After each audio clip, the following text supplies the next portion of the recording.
Pierre Péchou, bienvenue au micro de Vers d'autres cieux.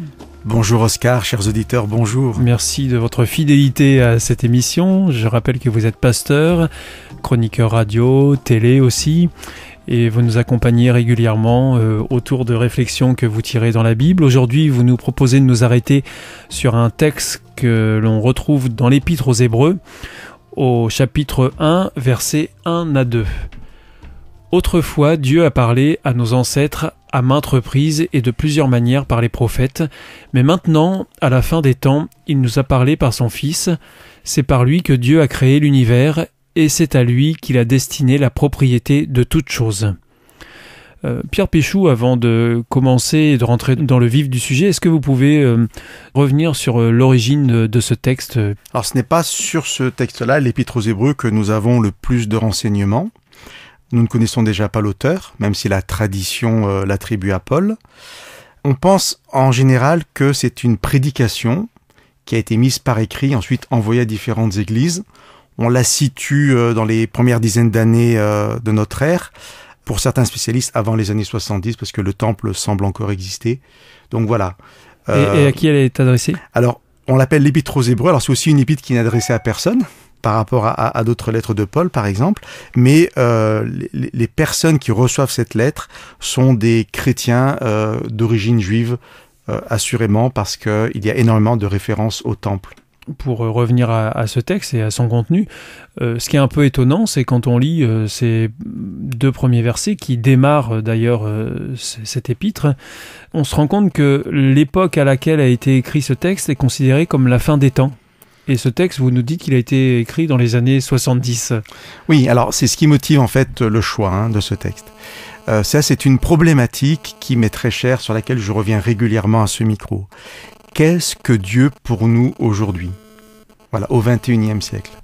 Lorsque je dis que je suis croyant, je m'inscris dans quoi ? Simplement dans une tradition religieuse qui fait que ça m'aide à vivre.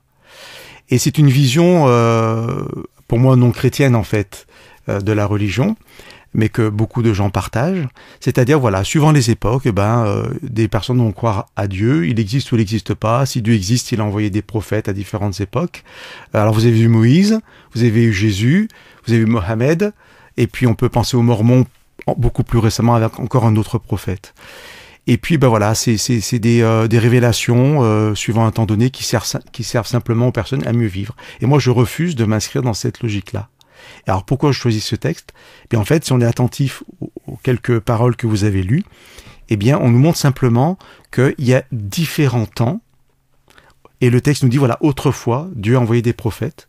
Mais maintenant, alors certes, il y a 2000 ans, on y reviendra, mais quand ce texte est écrit, l'auteur peut dire, voilà, maintenant, en fait, après les prophètes, Dieu a continué à nous parler, mais c'est une parole finale, et elle est adressée par le Fils, Jésus-Christ, que Dieu a envoyé dans ce monde. Et c'est pour ça que l'auteur peut poser ce temps comme la fin des temps, parce que on est dans l'accomplissement, dans la réalisation d'un plan qui est un plan divin, mais où les choses avancent et on arrive vers une fin. Et on est toujours dans cette notion de avant et après la croix ? Exactement. C'est ce qui sera tout développé en fait. Ce texte est un texte qui est écrit a posteriori. L'auteur peut écrire ce texte parce qu'il y a eu la croix, que Jésus est mort et ressuscité, et que l'auteur va relire en fait tout l'Ancien Testament à la lumière justement de cette résurrection.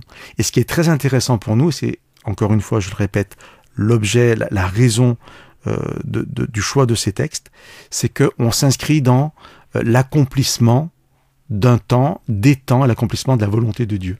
Alors c'est sûr que 2000 ans plus tard, certains auditeurs pourraient dire, mais ça n'avance pas si ce texte a 2000 ans. Alors ça, c'est compliqué en quelques minutes de convaincre de cette réalité, mais... Parce qu'on a toujours essayé de calculer la date à laquelle aura lieu la fin des temps.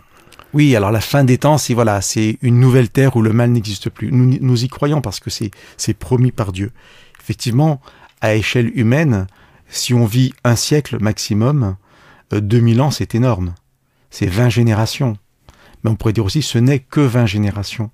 Alors bien sûr, j'ai pas la réponse, ou si je l'ai, c'est une réponse qui sera très personnelle et que je ne vais pas partager maintenant de pourquoi le temps dure.